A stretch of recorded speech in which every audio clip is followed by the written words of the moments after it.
isipin ng utang mo, ha? Mas kailangan mo makaulit. Sigurado ka nga mo. Hindi. Pero may choice ba ako? Masama ako naman kung sisilin pa kita ngayon, di ba? Mas kailangan mo yun. Salamat. Basta. Tumagal dito. Siya, pakin mo.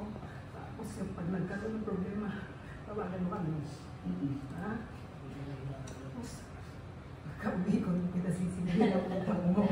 Hindi makakaligtas. Sige.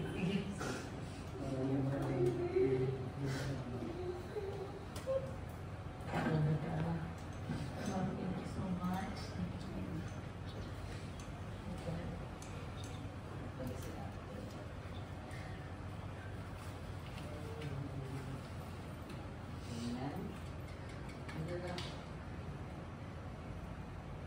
Sige, moment mo na lang nakaharap sa door. Yung kanina lang.